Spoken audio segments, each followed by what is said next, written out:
Ẹ káàbọ̀ sórí ìkànnì yìí. Tó bá yẹ pé ìgbà àkọ́kọ́ tẹ́ máa darapọ̀ mọ́ wa lélẹ̀, ẹ comment, ẹ like, ẹ share, ẹ dẹ̀ subscribe, ẹ máa bá mi ká lọ. Ẹ káàbọ̀. Wọ́n ṣe ń lẹ̀ pápá, òun náà ni mo fẹ́ fẹ́ yìí ṣe. Àfẹ́ bá àwọn ọba aládé wa sọ̀rọ̀, àfẹ́ kí wọ́n ń lọ. Open letter to Yoruba Obas. Ta ló kọ? Kí ni bẹ́ẹ̀ nú ẹ̀? Kí wọ́n kọ bẹ̀? Àwọn òwò wọn kọ sí. Because àgbàlagbà òkè ń ṣe nǹkan kí ló báyìí wá. Bí ó bá ti yẹ ká bá gbà ní ká bá gbà, bí gẹrẹjẹ wọn là bá gbà. Ṣùgbọ́n ọmọ kóòtù òjìrè bí.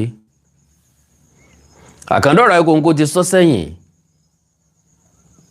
pé nínú tí wọ́n pè ní àṣà àti ìṣe Yorùbá, àpèrè ọba nìkan ló ṣẹ́kù ńbẹ̀. Wípé mo wá fẹ́ mú open letter tí wọ́n kọ yìí wá. Mo fẹ́ fi àkókò yìí gba gbogbo ẹ̀yin ọmọ Ilé Ifẹ̀. Mo fẹ́ gbà yín nímọ̀ràn. Pàápàá jùlọ ẹ̀yin tẹ́ wà lókè òkun. Pàápàá jùlọ ẹ̀yin tọ́lọ́run bá ṣẹ́gi ọlà fún. Ìṣẹ̀lẹ̀ kan ṣẹlẹ̀ ní Ilé Ifẹ̀ lọ́wọ́. Yóò dùn àwọn ọmọ Ilé Ifẹ̀ lọ́la. Yóò dùn gbogbo ọmọ Yorùbá lọ́la, yóò sì dùn gbogbo ọmọ Káàárọ̀ Oòjíire lọ́la. Ẹ má bínú o. If care is not taken, orírun wa lè parẹ́. If care is not taken, sílé ọ̀tàn ni. If care is not taken, orírun wa lè parẹ́. Gbogbo alámọ̀ wípé Ilé Ifẹ̀ lórírun. Ṣùgbọ́n ṣé ẹ gbàgbé tí mo sọ pé if care is not taken, tẹ́ ẹ bá take expected mayor, ẹ jẹ́ ń lò bá wọn, tẹ́ ẹ gbé ìgbésẹ̀ tó yẹ kẹ́ ẹ gbé, ẹ̀yin ọmọ Ilé Ifẹ̀ ni o. Òkú tí kìí ṣe tẹni ọjọ́ tọ̀fọ̀. Ṣé ẹ gbàgbé pé ní kọ̀pẹ́kọ̀pẹ́ yìí ọ̀pọ̀lọpọ̀ nǹkan ló dìjà láàrin Ọ̀yọ́ àti Ilé Ifẹ̀. Wọ́n ti kọ́lé Odùduwà sínú pálàsì Ọ̀yọ́, sínú pálàsì Aláàfin. Ọ̀pọ̀lọpọ̀ nǹkan tí ń bẹ ní Ilé Ifẹ̀ ni wọ́n ti fi sọ́yọ́. Ṣé ẹ gbàgbé ọ̀pọ̀lọpọ̀ àwọn èèyàn ní ń wo níwò wípé ìlú àwọn bàbá pé ní ìṣẹ̀dálẹ̀ ayé kò tí ì burú jù. Bẹ́ẹ̀ bá wà pẹ̀lú mi, ẹ rí pé ní kọ̀pẹ́kọ̀pẹ́ òun náà ni Olúwo sọ wípé ilẹ̀ Ìwó gan-an ó ti wà síwájú àwọn ìlú kan, pàápàá jùlọ Ilé Ifẹ̀. Ẹ rí pé oníbàárà ń bó lè bọ̀, afúnlówó tó ń bojú wo para. Díẹ̀díẹ̀ ni mo ẹlẹ́dẹ̀ wọ gbà. Bí rọ́bà ti ń pọ̀ lápọ̀jù, a máa fẹ́ dòótọ́ o. Ṣé ẹ gbàgbé lálátọ́ lọ sókè yọ padà wálẹ̀, kò sí ní tó le tí ò ní dẹ̀rọ̀. Aṣọ ajàyàn afàǹjà afàníjàngbọ̀n gbogbo ẹ̀ ó padà dákẹ́ náà ni, àbí bẹ́ẹ̀ kọ́? Bí ó sì padà dákẹ́ lọ́la nù. Torí pé ọ̀pọ̀lọpọ̀ nínú wa àní sí láyè láti defend ẹ̀ mọ́. Lo and behold, generation tí sì ń bẹ́ ń ta yìí, àwọn eléyìí wọn ready láti defend nǹkan kan bí mo ṣe ń wo yìí. Ṣé kò wá ní dùn á lọ́la? Yóò dùn á mọ̀nàkà ẹ̀. Now pápápá kí n tó lọ sí open letter. Ìmọ̀ràn wo ni mo fẹ́ gba àwọn ọmọ Ilé Ifẹ̀? Òun náà ni wípé ṣé mọ̀ pé ìgboro làwa wà, ìgboro lọ̀gá ń gbé. Òun náà ni wípé mo yí ìgboro ìlú Ilé Ifẹ̀, pàápàá jùlọ mi ò jìnnà sífẹ̀ rárá, Ifẹ̀ mo wà. Pàápàá jùlọ ojú mi rí lásìkò tí wọ́n ń ṣe bridge, lásìkò tí wọ́n ń la títì, lásìkò tí wọ́n ń du aláìsí títì láàrin ìgboro Ilé Ifẹ̀. Ṣé gbàgbé tá a bá wo Ìrẹ́mọ àtọ̀tún àtòsì, àwọn tí ń ta electronics lọ́pọ̀ ń bẹ,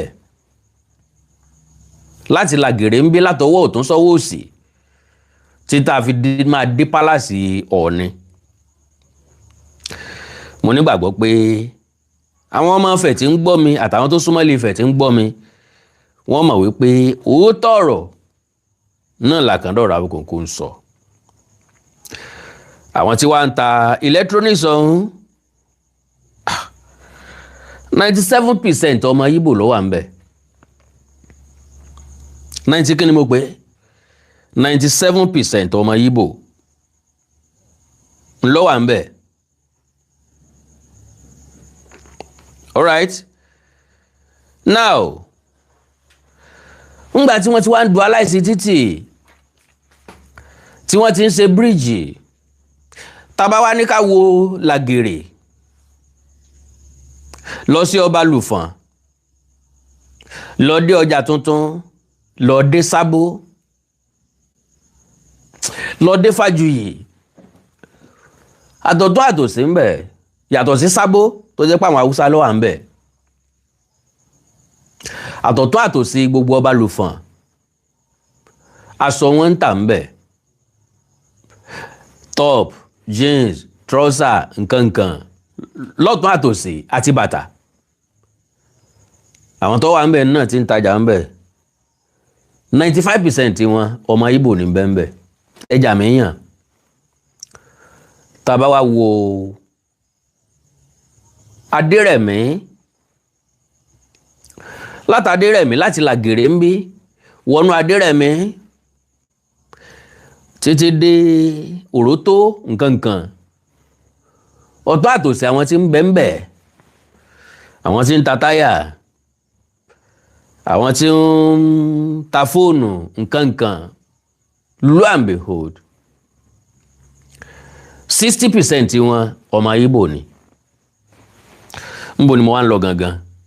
Ó ní wípé níwọ̀n bá àgbà tí wọ́n wá ń ṣe títì, àwọn ṣọ́ọ̀bù tó wà lẹ́gbẹ̀gbẹ́ títì wọ́n wó. Àwọn tó ní ṣọ́ọ̀bù wọ́n wá bèsù bẹ̀gbà, àwọn ẹni ẹlẹ́ni. Wọ́n wá bẹ̀rẹ̀ sí ní ra àwọn ilé àtijọ́ tó wà lágboolé. Wọ́n wá ń ra gan, ṣùgbọ́n àwọn tó lówó àti rà ọmọ Ìgbò ni. Bó bá wu ẹ̀yin ọmọ Ifẹ̀ tẹ́ ń gbọ́ mi, kẹ́ ẹ ka ọ̀rọ̀ mi sí o, tó bá wù kẹ́ ẹ mọ́ kà sí. Ṣùgbọ́n tó bá di lọ́la kẹ́ ẹ máa rántí pé mo pè é ṣàkíyèsí ọmọ rán ilé tí o. Because ọ̀pọ̀lọpọ̀ àwọn ilé yẹn náà ló tún wà nílẹ̀ nísìnyí tí wọ́n fẹ́ tà. Àwọn ọmọ Ìgbò ni wọ́n láǹfààní láti rà á, àwọn náà dẹ̀ ni wọ́n ń rà á, and you can't blame them. Torí pé anywhere tí ẹ̀yà Ìgbò bá wà, wọ́n máa ń expand sí ni. Mi ò sábà rí ibi tọ́mọ Ìgbò ti ṣòwò tó ti sọ́ọ̀tì rí. Mi ò tí ì bá pàdé, mi ì bá pàdé ṣá. wọ́n máa ń gbòòrò sí nínú okòwò tí wọ́n ń ṣe tán bá ti wá ń gbòòrò sí ó rọ̀ wọ́n lọ́rùn láti ní branches. So wọ́n máa ń lórí ọ̀fẹ́ sí fìnáǹsì, wọ́n mọ bí èèyàn ṣe ń yáwó báǹkì, wọ́n mọ bí wọ́n ṣe ń rìn tí wọ́n fi gba lóònù tó fi jẹ́ pé ilé tó ọmọ Ìgbò fi ṣe ṣọ́ọ̀bù at the end of the day ọmọ Ìgbò ni ó padà rà. Eléyìí kì í ṣèkà, kì í ṣèwà tí ò dáa. Every one of us tó bá wà ní sport kan tó ń rí ṣe ní sport yẹn tọ́jà rẹ̀ ń tà dáadáa sport yẹn kò ní fẹ́ kú ó ń bẹ̀ mọ́. Báwọn onílé ọba sọ pé àwọn ó tà, èèyàn approach wọn àìmọ̀ o bẹ́ẹ̀ bá fẹ́ ta kínní lọ́jọ́ iwájú ẹ̀jẹ̀ mọ̀. So lo and behold ẹ̀ẹ́dẹ̀ lè blame àwọn tí wọ́n ń talé bàbá wọn, ilé ìyá wọn. Kò sí nínú wa tí ń gbélé àlàpà mọ́, kò sẹ́ni tí ń gbélé àtijọ́ mọ́. Majority àwọn ọmọ tí ìyá wọn fi lélẹ̀ tí bàbá wọn fi lélẹ̀ àti gbọ́ bùkátà dogun fún wọn. Wọ́n sì ń ta wọn ilé ọ̀hún lówó gẹ́rẹ́gẹ́rẹ́. Wọ́n tó ń 20 million, wọ́n tó ń 30 million, wọ́n tó ń 40 million, wọ́n tó ń 60 million, wọ́n tó ń 10 million. Ó depend bó bá ṣe bọ́ sí gbangba sí. Will you now blame them? Bọ́n mẹ́rin bá gba 60 million, 15 million ni yóò tó wọ́n gbọ́ bùkátà lé ayé wọn, ó tó wọ́n gbé nǹkan kan lé ayé wọn. So mo wá sọ lójú ẹnìkan Ilé Ifẹ̀ ọ̀dẹ̀ ní dáamọ́ tó bá yá o, with due respect sẹ́yìn ọmọ Ifẹ̀. Ẹnìyẹn ní kí ló dé? Gbogbo àwọn ilé tí wọ́n ń tà yìí ni ó ní ó máa beautify ẹ̀ ni. Mo ní àbùkù ara ẹ̀ gan nìyẹn. Níṣẹ́ mo mọ̀ pé àwọn ilé àtijọ́ ló wà ń bẹ̀, àwọn modern house náà máa kọ́ síbẹ̀. Mo ní àbùkù ara ẹ̀ nìyẹn. Torí pé àwọn modern house yẹn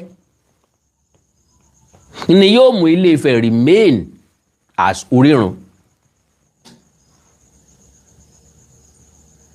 Yóò wá padà di tourist center lọ́jọ́ iwájú. Táwọn ọmọ Ifẹ̀ ò bá pay sacrifice yẹn lónìí, wọ́n kábàámọ̀ ẹ̀ lọ́la. Ìpè kọ́ o. Tí wọ́n bá pay sacrifice ẹ̀ lónìí, wọ́n kábàámọ̀ ẹ̀ lọ́la because majority àwọn èèyàn ò ní gbà wọ́n lórí irun mọ́ tó bá yá. Ẹ sọ pé ẹ kọ sílẹ̀ kẹ́ kọ orúkọ mi sí, ẹ kọ àkàndọ̀rà òkòǹkò sí pé ọmọ burúkú kan dáńkù kan báyìí ọ̀sán jò ní o. Sẹ́yìn bójú wòye kálukú ọ̀tọ̀ọ̀tọ̀. Gbogbo mọ̀ rẹ̀ ó sì wà intact. Ibi tó wà nínú wàhálà Ọba Lùfọ̀n, Ìrẹ́mọ, Adérẹ̀mí, gbogbo àwọn àdúgbò ló ti ń wọ oko ló lọ. Kò sí ní tó báyìí láti beautify ìlú. Ṣùgbọ́n tí Ilé Ifẹ̀ bá lè fi segmenti àwọn ibì kan lẹ̀ kí wọ́n má jẹ́ káwọn ilé àtijọ́ yẹn parun. If at all kẹ́nìkan kan má gbé bẹ́ẹ̀. Pápá àpákílà advice mi fáwọn ọmọ Ifẹ̀ ó ní wípé ẹ̀yin tọ́lọ́ ń ṣẹ́gi ọlà fún àwọn ilé àtijọ́ yẹn sì ń bẹ nínú tí ọ̀wọ́n the earlier the better tẹ́ bá bẹ̀rẹ̀ sí ní rà á káwọn ẹ̀yà míì ọmọ rà á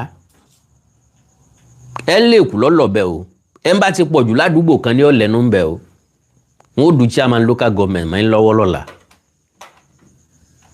ẹ̀kọ́ lẹ̀ o so báwo lẹ́ ṣe wá ṣe àwọn tí wọ́n bá rà á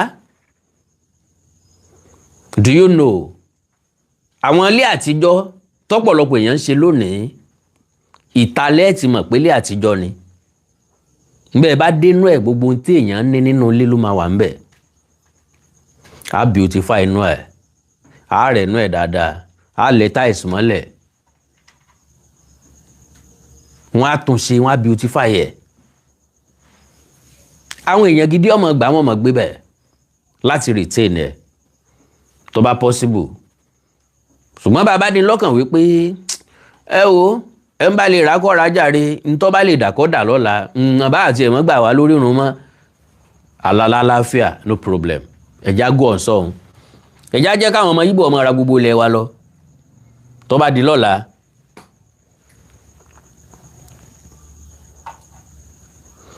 mi bàbá ò ní order that nobody should sell their land. Ṣé wọ́n lè sọ fẹ́yìn náà kẹ́yìn mọ́talẹ̀? Wọ́n lè sọ fún yín kẹ́ mọ́talẹ̀ yín fẹ́ni tó bá wù yín ẹni tó máa sanwó tó dáa fún yín. Àwọn nǹkan kan ń bẹ tí ọ̀kan bàbá ò ní. Bàbá ò ní ò lè pàṣẹ fẹ́ nìkan pé ó yẹ mọ́talẹ̀ yín arọwà lásán wọ́n lè pa. Ọlọ́mọ ńlé jẹ́ǹjẹ́ ọ̀tá mi ọ̀rẹ́ rẹ ló ń jẹ́ ńlé ni o. Bọ́ bá lọ́ọ̀tá fẹ́ni tó kówó lọ́wọ́ ọmọ Yorùbá àwò lọ́wọ́ ayọjú tó lòun fẹ́ rà á. Èmi tí mò ń sọ̀rọ̀ mo mọ nǹkan tí mò ń sọ. Anybody tó bá kówó ọjà wá lè yàn tajà fún. Kò sẹ́ni tó lè stop ẹnìyàn kan pé ilé yín yẹn Yorùbá ní ẹ̀ta fún ẹ̀ ńgbà tó tí Yorùbá ò bá dẹ̀ wá fún ńkọ́. Because larger percentage ọmọ Yorùbá fẹ́ travel out ni. Àbùkù tí ń bẹ ń bẹ nìyẹn o. Larger percentage ọmọ Yorùbá ó fẹ́ travel out. So àwọn ilé tá ń fi ilẹ̀ ìwà ń dìtẹ̀nì ẹlẹ́ni àbí ń gba tẹ́nìyàn kan ò bá wọnú ilé fódìdí ọdún 3 ọdún 4 ọdún 5 ọdún 6 lé àgbè kò ní value náà àwọn ewúrẹ́ ní sùn bẹ́ẹ̀ ẹjẹ́ àtàntà dànù ni wọ́n fi kọ́ nǹkan míì bẹ́ẹ̀. Aburú àtàbùkù tí wà ń bẹ́ẹ̀ ni pé majority àwọn tí ń ta àwọn ilé wọ̀nyí wọn kì í padà lè maintain owó ẹ̀ 1 month ó kéré tán ẹlòmíì ọ̀nà tí ń bẹ lọ́wọ́ ẹ̀ tán. Ojú ọ̀wà wálẹ̀ bí ojú ẹni arọ̀ lóye. So nílànà bẹ̀rùn kábíyèsí Ọọ̀ni ò lè sọ pé kẹ́nìkan kan mọ́ ta ilẹ̀ rẹ̀ o. God bless you sir, God bless you man. Now n tó gbé mi wá gangan open letter to Yorùbá Obas ni mo pè title program mi, right, by Dr. Kabir Adéwálé láti Canada. Bóyá àwọn náà ni wọ́n send ẹ̀ sí mi, bóyá lómi lọ send ẹ̀ sí mi. To our referred Yoruba traditional rulers, I write this letter with deep respect for the sacred institution of our traditional rulers and the immense role our royal fathers have played in preserving our culture, history, and values over generations. Recent events in Otun State have raised concerns among many sons and daughters of Yoruba land. Reports and videos showing some respected monarchs, including the Owa of Ijesha land, the Oluwo of Iwo, and a few others, participating in political campaign rallies, dancing, and openly encouraging support for the re-election of the incumbent governor, have generated widespread public debate. Olúwo ọ̀hún mo gbọ́ pé ó ti kọ́kọ́ pé káwọn èèyàn máa dìbò fún ẹgbẹ́ òṣèlú alátakò. Bóyá nìkan ló wá pè sákíyèsí kábíyèsí yóò bumirangi o bí wọn ò bá wọlé tó jẹ́ pé nkúbẹ́nsì ń lọ wọlé padà yóò bumirangi o. Olúwo pàlú ẹnu dà. So our traditional rulers occupy a unique position in society. They are fathers of all, regardless of political affiliation, religion, or ethnicity. Their palaces should remain places where every citizen feels welcomed and represented. When monarchs are perceived as taking sides in partisan politics, it risks diminishing the neutrality and dignity that have long defined the traditional institution. Bàbá ìmọ̀ nǹkan tí wọ́n ń sọ o. This is not about supporting or opposing any political party or candidate. Democracy allows every individual, including traditional rulers, as citizens, to have personal political preferences.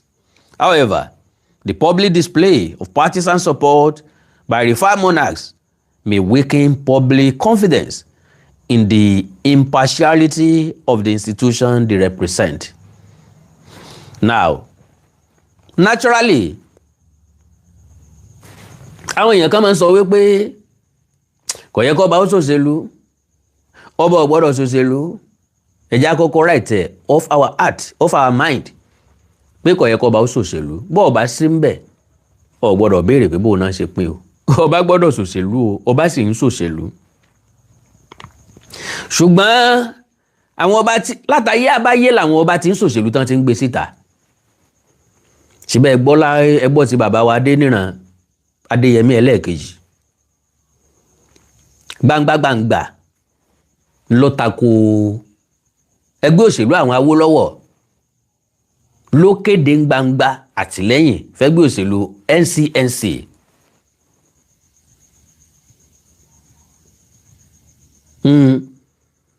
náà ló sì léèdè sí yíyọ nípò bàbá látọdún 1953 mo nígbàgbọ́ pé ẹ ti mọ̀ wípé kì í sòní lọ́bẹ̀rẹ̀ so gbogbo ọba ní máa ń ṣòṣèlú ṣùgbọ́n àwọn ọba tó gbọ́n abẹ́lẹ̀ wọn ti ṣe you must welcome every political party or candidate to your palace because you are father of all. ẹgbẹ́ ha wá ọba gbọ́dọ̀ tẹ́wọ́ gbà wọ́n, ẹgbẹ́ bí wá kábíyèsí gbọ́dọ̀ tẹ́wọ́ gbà wọ́n, ẹgbẹ́ sí wá kábíyèsí gbọ́dọ̀ di lọ bẹ́ẹ̀ gbogbo ẹgbẹ́ tó bá ti wà.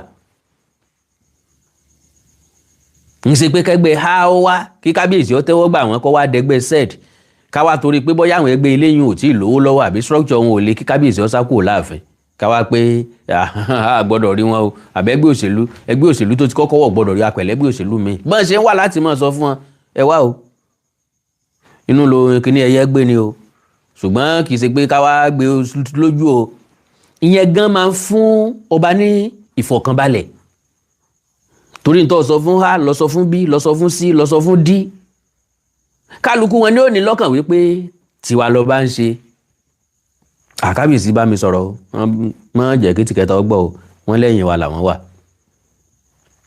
wọ́n ní àwọn kan lè sọ ní gbangba ni èmi náà dẹ̀ wípé kò yẹ kí wọ́n sọ ní gbangba káwọn ti bí ọmọ bá mọ́ lọ́ta ilé òdèlé yóò sọ pé tiwa ni ọba ń ṣe tọ̀hún òdèlé yóò pé tiwa ni kábíyèsí ń ṣe èyí òdèlé yóò pé tiwa lọ́ba ń ṣe. To the best of my own understanding bẹ́ẹ̀ mi ṣe rò wípé ó yẹ kí àwọn ọba aládé wa ó ṣe rí nìyẹn kí kálukú ó finú ṣòṣèlú níta kí wọ́n bá gbogbo wọn rẹ́ kí wọ́n sọra wọn dáṣejì rẹ́ so wípé kò yẹ kó ọba ó ṣòṣèlú wọ́n pín nǹkan wọn ò ní pín tiẹ̀ o lágbára Ọlọ́run because àwọn kábíyèsí dàbí afọbajẹ lásìkò tá a fẹ́ jọba ni ipò gómìnà ipò sẹ́nétọ̀ ipò ààrẹ bí ìgbà téèyàn fẹ́ jọba náà ni lóòótọ́ ló ní gbàdéke àkókò ló ní limited time ọdún 4 ọdún 8 ṣùgbọ́n ẹ̀tọ́ táwọn bàbá yìí bá ti gbà ń gba campaign náà lẹ̀tọ́ tí wọ́n rí jẹ o lódìdí ọdún 4 míì nǹkan kan lè má tẹ̀ wọ́n lọ́wọ́ mọ́ ń bá yé láyé àwọn olóṣèlú kan tó yẹ pé bí gómìnà bá ti dórí àlééfà gbogbo ọba tí ń bẹ nínú ìpínlẹ̀ rẹ̀ ní ó ra mọ́tò ńláńlá fún lọ ẹ̀já gbà wípé ọba ti pọ̀jù téèyàn lè ra mọ́tò fún lọ nísìn àbí ńgbà tá a bá ń ka ọba bíi 200,000 ń bi ọba bíi 200 ọba bíi 500 nínú stéètì kan mọ́tò mélòó lèèyàn wà á rà ní làwọn gómìnà náà ti gbówó wọn dání ẹ sì lè rà fún kan kẹ́ ẹ mọ́ rà fún kan yóò dìjà ń bí ẹ bá lọ campaign nílùú tẹ̀ǹtẹ̀ rà fún lẹ́gbòórùn ara yín ẹ fẹ́ àdìbò fún ìrìnsì ẹ̀mọ̀nà lu wá wá ń gbẹ́ ra mọ́tò kò níbi ẹgbẹ́ lọ àwọ̀ ọ̀tọ́ sí mọ́tò àbá àmọ́ mọ́tò ogun báwa ìtì ẹ̀ ṣe first class àwọ̀ ìṣe second class àtẹ̀ntó ní first class upper àti lower o àtẹ̀ntó ní second class upper ṣe bí gbogbo wa náà lájọ jẹ́ èèyàn so gbogbo àwọn nǹkan yẹn máa ń ṣàkóbá àwọn ọba wọn ò sì gbọdọ̀ má ṣòṣèlú ṣùgbọ́n ká máa bó lóṣèlú campaign ká máa sọ fáráàlú pé ẹni báyìí ni ẹ dìbò fún o eléyìí ò ní ọ̀yẹ́ ọba kò sí bó ṣe fẹ́ sọ̀tún sòsì mọ́ bàbí kan jẹ́ tó tọ́ọ̀bọ̀ sórí píù àbí orí stéèjì campaign fún ẹgbẹ́ òṣèlú ha tó tún gun sẹ́ẹ̀mù kínní tó tún campaign fẹ́gbẹ́ òṣèlú bí tó tún gun ti PC náà wọ́n á ní kábíyèsí ò ti ẹ̀já mọ́ bí tán ń lọ jàre ta náà tẹ̀lé gan ta náà ń bá ṣe kò yé wà ọ̀nà náà campaign fún ha ọ̀nà campaign fún bí ọ̀nà campaign fún sí. so gẹ́gẹ́ bàbá yìí ṣe sọ àwọn ọba gbọ́dọ̀ fẹ́ra wọn sípò ọ̀jọ̀wọ́. This is not about supporting or opposing any political party.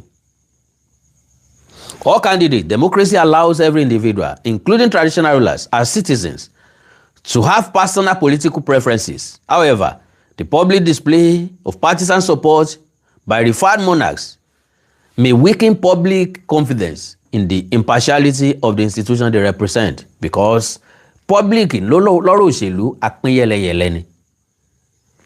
Ẹnìkan béèrè lọ́wọ́ mi pé ìdìbò tó wáyé nípínlẹ̀ Ọ̀ṣun ta mo dìbò fún mo ní kí lọ́kàn.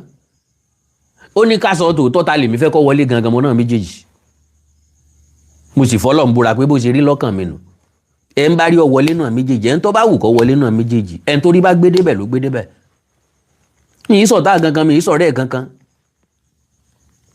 Ntí neutrality tí máa ń fún yàn nìyẹn, yóò fún ọ ní fọkànbalẹ̀. Ọkàn ò ní kó sókè níbì kankan.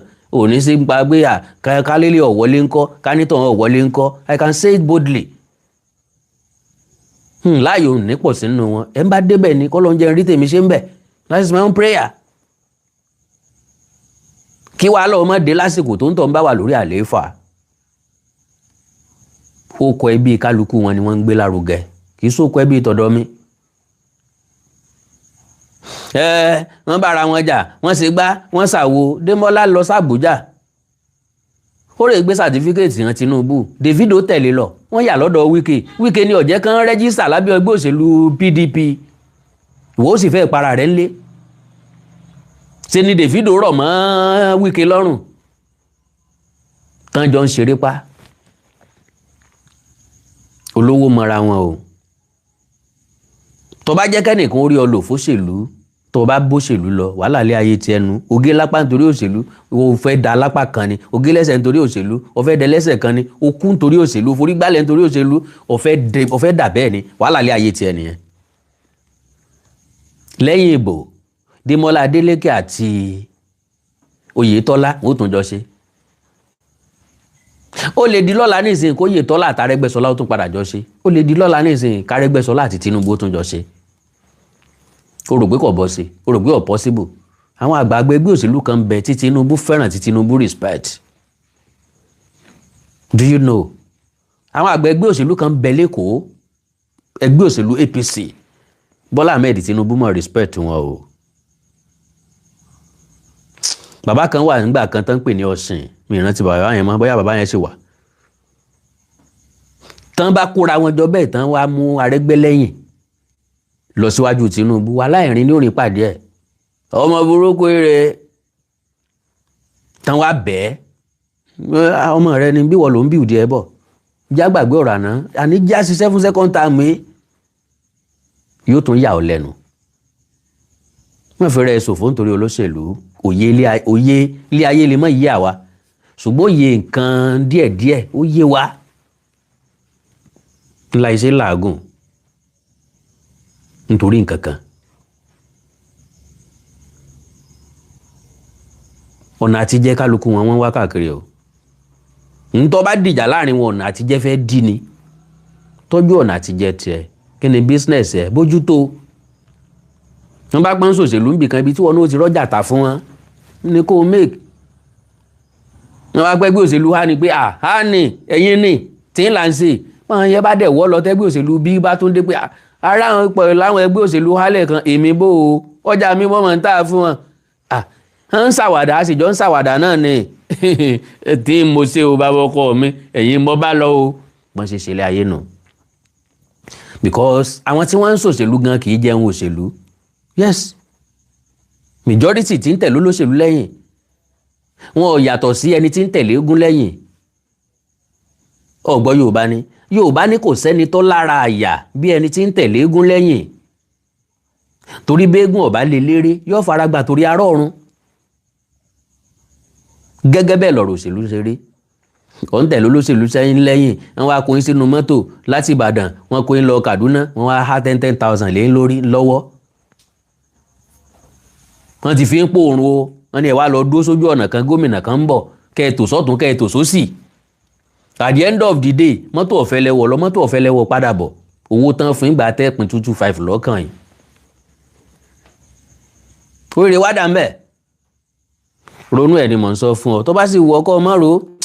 As Nigeria prepares For the 2027 general elections, I respectfully appeal to all Yoruba Obas to preserve the honor and prestige of our traditional institution. Let us not establish a precedent where our royal fathers become regular features at campaign grounds, entertaining political crowds, or appearing to endorse candidates publicly. Such images can erode the respect that generations have built for the Yoruba monarchy.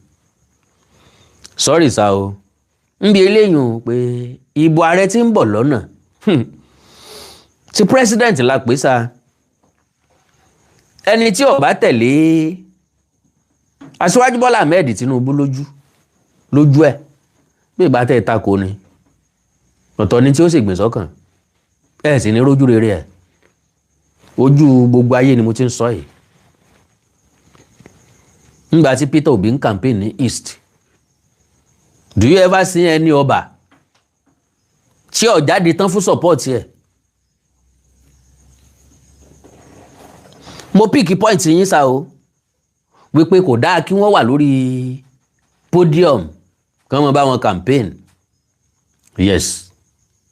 Bọ́ àwọn ọba yìí wọ́n kéde solidarity wọn fún Bọ́lá Tinubu o. Wọ́n ti ń ṣe already. Àjò àti protection ara wọn ni. So gbogbo ń ta build fáwọn ọba gbogbo ẹni jẹjẹrẹ ti fẹ́ jẹ tán ẹ̀rí pé kò sápọ̀nlé fọba mọ́ ni àpọ̀nlé ò sí fọba tí ò lólórí kì í sọba tí ò lólórí mọ́ nìkan o ọba ti di yẹpẹrẹ because wọn ò mọ wọn ara wọn majority wọn ò mọ wọn ara wọn wọn ti ń tọwọ́ bọ̀bọ̀kúbọ̀ wọn ti ń tojú bọ̀bọ̀kúbọ̀ ní tí ó fi wọn ṣẹ̀sín ọba tí ń bá wọn talẹ̀ tí ń talẹ̀ onílẹ̀ tẹ́ ẹ gbé lọ kóòtù sí ò ti ṣẹ̀sín nígbà kábíyèsí bá ń forí adé wọnú kolo ní kóòtù tán gbàlẹ̀kẹ̀ lọ́rùn ọba ní prison yard pọ́n fẹ́ rìmáàndì kábíyèsí ẹ̀sìn wo ló tún wá jù bá ń lọ nígbà kábíyèsí fẹ̀sìn ìṣẹ̀ǹbáyé lẹ̀ wọ́n ní christianity kan islamic religion kan ló wọ́n máa sìn sí ò ti máa ṣẹ̀sìn nígbà kábíyèsí di content creator lórí social media táwọn èèyàn lè mọ̀ pé lámúgbó pé lólórí burúkú pé ń gbèrè ṣé kò ti wá ṣẹ̀sìn ẹ̀sìn wo ló tún wá kù tí wọ́n tún fẹ́ ṣe. So the traditional institution is already facing numerous challenges in the modern era. God bless you, sir. Wọ́n mọ̀ pé ti nóòtì ibẹ̀ wọn. God bless you. Náà lè mọ ẹ̀sẹ̀ sọ tán yìí. Different challenges. Torí páyé dayé òyìnbó. Gone were those days. Tí kábíyèsí ó pè ẹ lọ mú ẹ sọ́nù túbú. Kò sí kábíyèsí tó lè sọ pé kán mú mi kán sọ mí nínú túbú o. Kò sí tó wù kí n ṣe. Kábíyèsí lè sọ pé kán fọlọ́pàá arrest mi. A lè pàdé kábíyèsí nílé ẹjọ́. Ṣùgbọ́n kábíyèsí ó pé ẹ lọ gbé ẹ lọ jù sẹ́yìn bá kí àdé mi. Kábíyèsí ó pẹ̀lẹ́ wọn bí ọ̀bọ. So kò ságbára yẹn mọ́. Kò sí authority yẹn mọ́ ó ti lọ. Modern era ó ti gé dànù. Ayé tá a wà ní ayé tí gómìnà ti ń bọ̀wọ̀ fún àbí tí kábíyèsí ti ń bọ̀wọ̀ fún gómìnà. Bí bẹ́ẹ̀ kọ́ yọ kúrò nípò. Tètè ò dẹ̀ nítorí ẹ̀ kó wù. Ẹ bá tó placard láti Ìbàdàn dé Èkó. Gómìnà ọ̀yẹ̀ tí ó yọ o. Gómìnà wa ní mi wà lè dé lọ́la kó tún fi sí o. Bọ̀ eléyìí tí ń bẹ ń bẹ yọ tí ó yọ. Ẹ sì tó bẹ́ẹ̀ kẹ́ pé ọmọ rìn. So traditional institution is already facing numerous challenges in the modern era. This is a time to strengthen its credibility, not expose its avoidable political controversies or public ridicule. Àwọn bá lè ṣe tí wọ́n bá sì fẹ́ kí ìwọ̀n bá yí àtàpọ́nlé kéékèèké tó kù yẹn kó wà lára wọn. Our royal fathers are symbols of unity, no symbol of division nowadays. Wisdom, irọ́ o. Majority ọba ni ọlọ́gbọ́n kankan lórí rárá. I am saying it categorically. Majority ọba ló wà lórí àpèrè ọba lẹ́tọ̀ọ́ máa béèrè pé bó lè ṣe ìrìn tó ìdé bẹ́ẹ̀. how manage wọ́n dẹ̀ fi lé ìjọba ayé mọ̀ ti dojú kejì o. So àwọn olóṣèlú tó ń fa àwọn èèyàn jọba ni ò jẹ́ ká mọ value ọba mọ́. That is 100% correct. Majority wọn ni ò ní ọgbọ́n tá a fi ṣèlú. Business wọn bá wá wọ́n sì máa rí connection yẹn wìrìwìrì bí wọ́n ṣe accumulate wealth báwọn náà ṣe compete pẹ̀lú àwọn ọba àgbàlódé mi nǹkan bá káàkiri nìyẹn.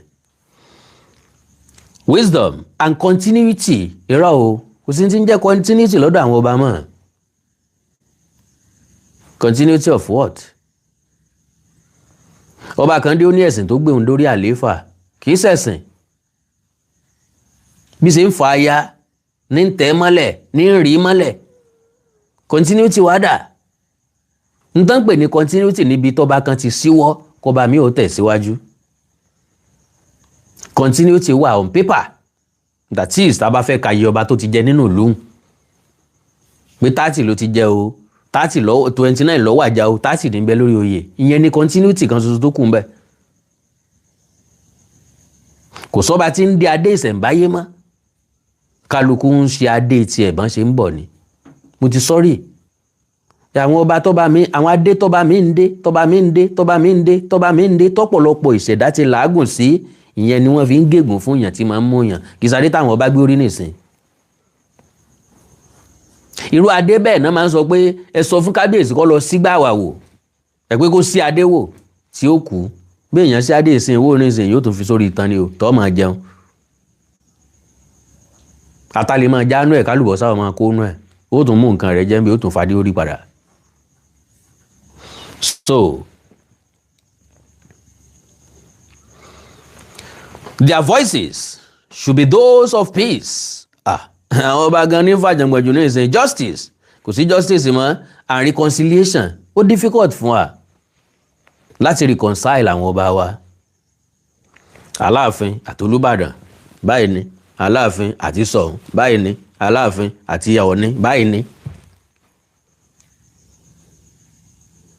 Ọ̀pọ̀lọpọ̀ àwọn ọba bẹ́ẹ̀ ni wọ́n ń bára wọn jà.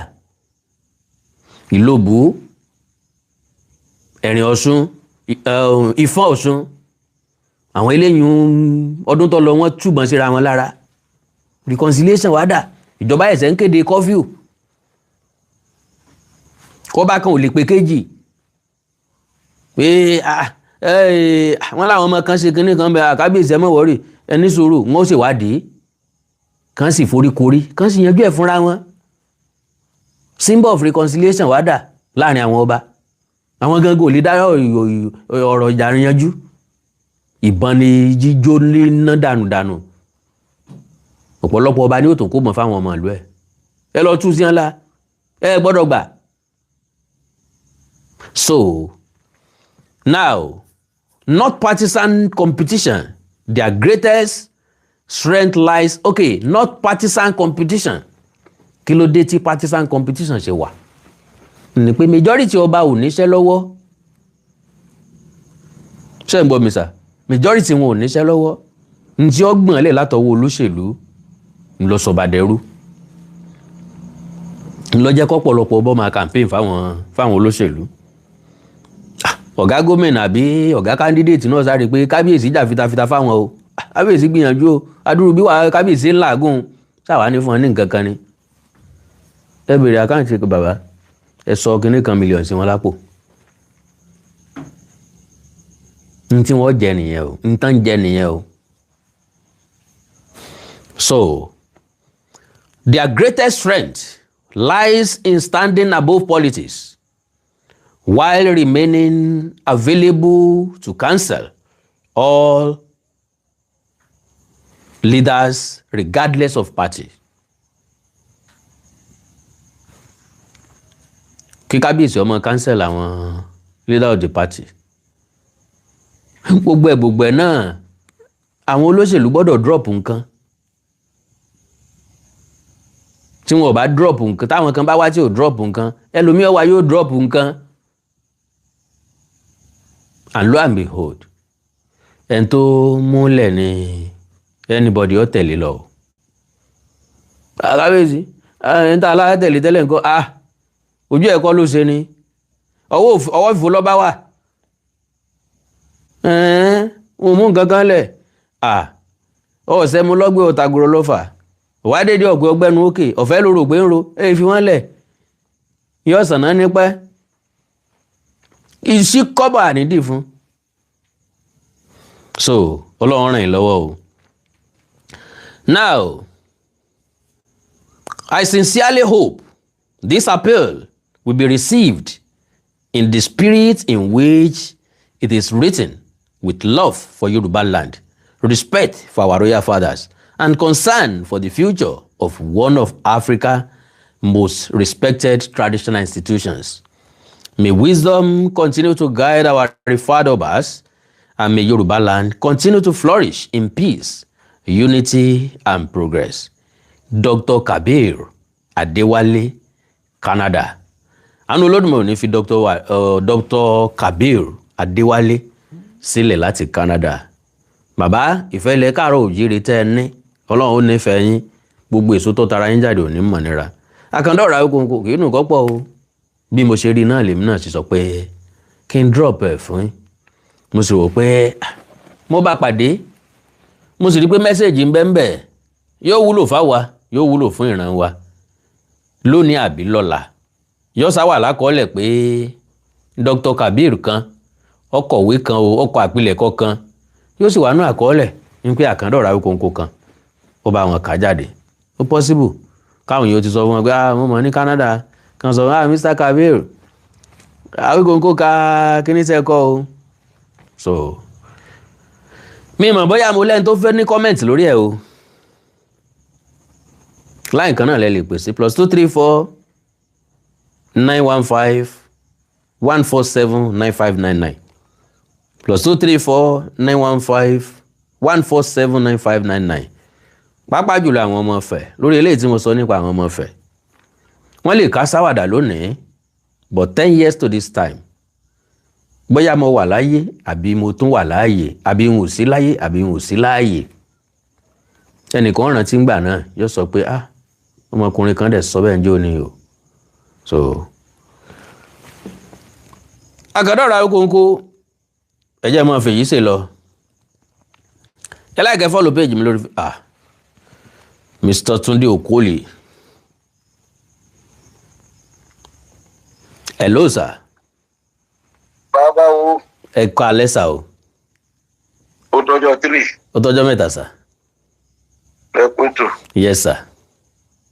Yeah, very briefly, if I were to ní kan tí mo fẹ́ discuss ti pẹ́ gan sef. Briefly lórí àwọn topic méjì tó wáyé. Bí mo ṣe sọ nínú comment mi lórí kìíní, there are 2 ways tí a lè fi in fact kìíní yẹn ó ti wà nínú mi tipẹ́tipẹ́ pé ṣáà lè irú bí àwọn kìíní ṣe ní Jews ṣe ní the Jewish Trust Fund tó fi òun ló establish Israel ló dẹ̀ gbé Israel ló dè ní ká ní káwọn Ifẹ̀ descendants wọ́n lè ṣe Ifẹ̀ descendants Trust Fund Ifẹ̀ Heritage Trust Fund wọ́n máa dáwó sí gbogbo láwọn ilé yẹn kọ́ máa rà gbogbo láwọn ilé yẹn kọ́ máa rà tó bá rà later even in future it's going to fetch the entire city of Ife with a lot of money. For instance, one of the greatest things I miss about Fela is African Shrine Fela ní Purple Street ní tó jẹ́ ọmọ Igbo ló ra ilé yẹn ní Computer Village. Imagine if African Shrine sì wà dé ní wọ́n preserve it. Though Nigeria is a very Nigeria is a free country because our military ló govern for a very long time. Irú àwọn military government ngba immediately ti Fẹlá kú ká ní pé irú bí ni immediately Fẹlá kú bẹ́ẹ̀ yẹn àti lady Fẹlá gbé o everywhere wọ́n seal everywhere. They will take his family to elsewhere. Ó lè jẹ́ in 50 years wọ́n máa open bẹ́ẹ̀ for the first time. In 50 years wọ́n bá máa open bẹ́ẹ̀ for the first time káwọn yọ wọlé èèyàn tó bá san less ní $10,000 wọ́n máa gba each person láti wọlé lọ́wọ́. just to go and see. Pé àfẹláwò toothpaste olóńgbà yẹn ni. Brush ẹ̀ lélẹ́yìí bedroom ẹ̀ lélẹ́yìí orí bẹ́ẹ̀dì ẹ̀ tó fi ń sùn lélẹ́yìí. Orí bẹ́ẹ̀dì ẹ̀ ní irú African ṣáà ibi báyìí ló ti máa ń padìyẹ dákọ́kọ́ fi bọ mọ́mí ẹ̀ dábọ̀ Kwame Nkrumah kó ló di pé ó máa lọ stage because àwọn mi mo lọ African ṣáà dáadáa. Akọ every day tó bá fẹ́ lá validation adìẹ máa kọ́ fa orí adìẹ kan tú tá fi bọ ìyá ẹ̀ tá fi bọ Kwame Nkrumah all those things ló yẹ ká preserve bẹ́ẹ̀ dọ́dọ̀ Igbo ní culture wọn ní kankan ọmọ ẹ̀gbọ́n ọ̀rá kìíní ẹ̀ ó gbọ̀n bíi ìdílé lọ òkè ni ó tó fi ta fún bẹ́ẹ̀. Wow. Ká ní pé eré mi mo rówó ra bẹ̀ yẹn máa preserve ẹ̀ máa sílẹ̀ pa ní.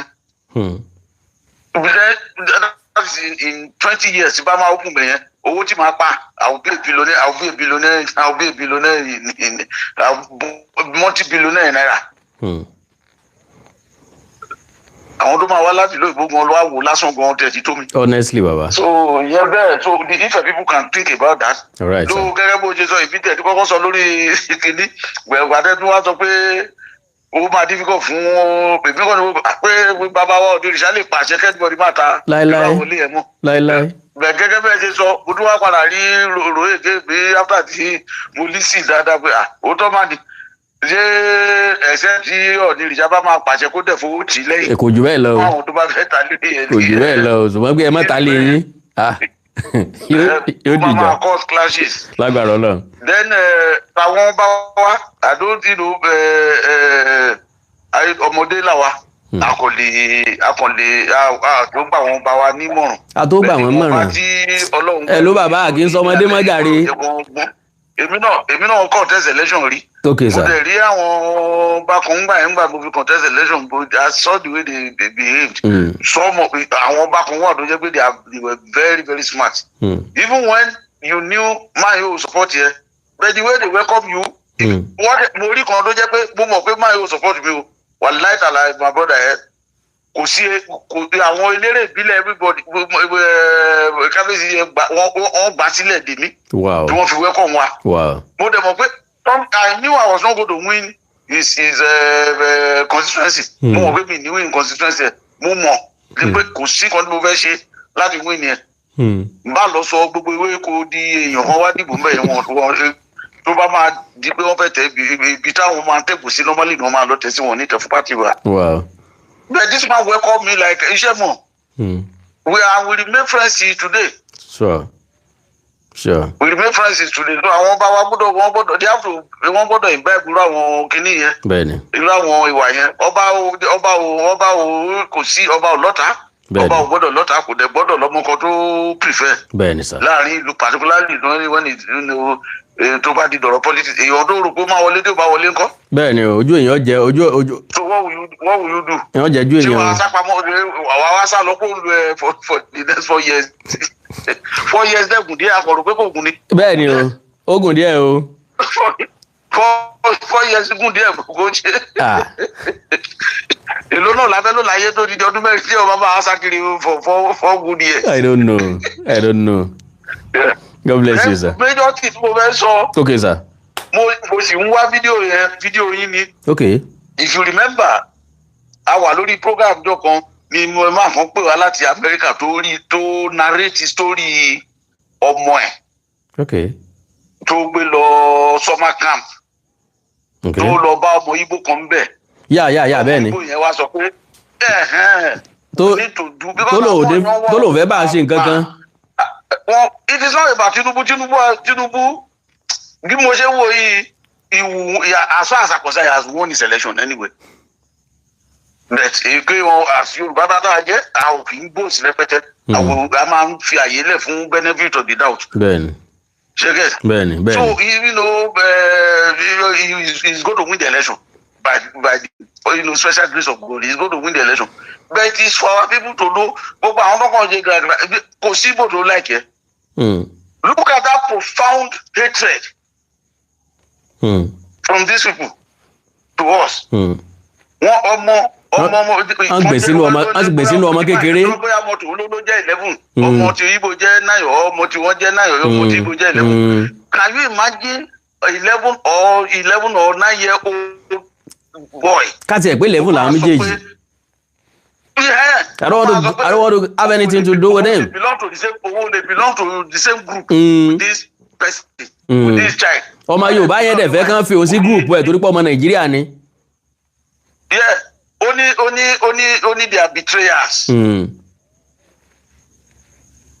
Yes. That is to tell you what Igbo people have been planting in their children. Ọ̀dọ́ tó wà l'Amẹ́ríkà lásán yóò. Bẹ́ẹ̀ni, kì í ṣe Nàìjíríà o, bẹ́ẹ̀ni.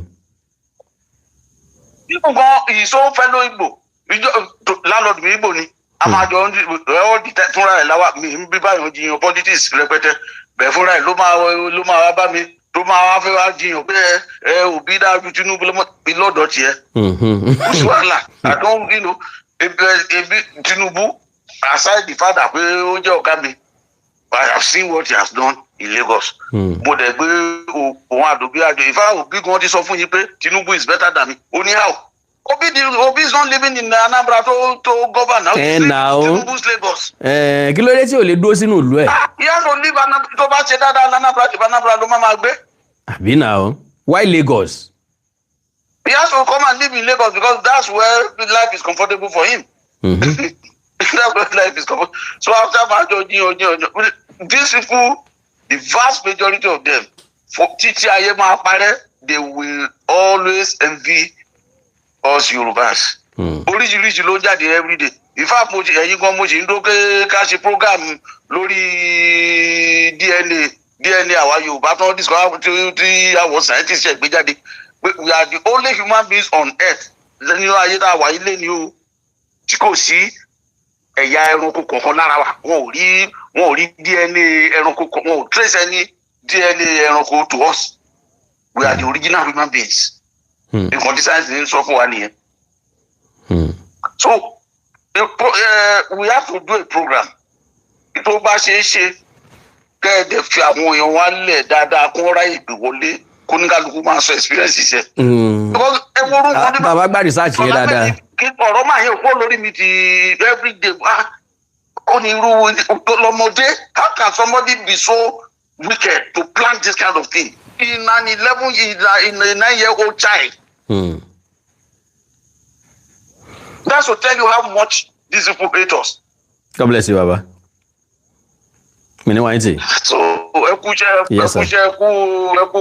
ètò. Yes, sir. All right, sir. Ọlọ́run jẹ́ káwọn ọba wa gbọ́ o. Àmín o, àmín o. Ọlọ́run jẹ́ kí wọ́n gbọ́. Àmín o. Ok, ẹnìkan ní kí n tún nọ́mbà yẹn pè +234 915 147 9599 +2. Okay, ghost DNA. I will research about it. So màá yẹ̀ wò fúnra lára mi. +234 915 147 9599. Nọ́mbà kan so tẹ́lẹ̀ pè mí sínú láàrin few seconds. Tẹ́yìn bá ti rí kọ́ọ̀lù yín wọ́n máa jáde kó ń bínú o. +234 915 147 9599. Orí ibi tẹ́ ti ń pè mí ẹ̀mí ilé píkẹ́ mẹ́ o. Mo ń ṣe program lọ́wọ́ lórí ẹ̀. Ẹ ti máa rí pé fóònù ni mo fi ń ṣe program. So +234 915 147 9599. Akadọ́rọ̀ akóńkó. Kì í dùn kọ́ pọ̀ sókè ló gé síbẹ̀ tí ẹ̀ nílẹ̀ tòní tọ́mọ́. Àánú Ọlọ́run alààyè ò ní fi ẹnì kọ̀ọ̀kan wá sílẹ̀ o. Ẹ̀yin ọmọ ọ̀fẹ́ ẹ má fi ṣe ìbínú tó bá bí nínú o.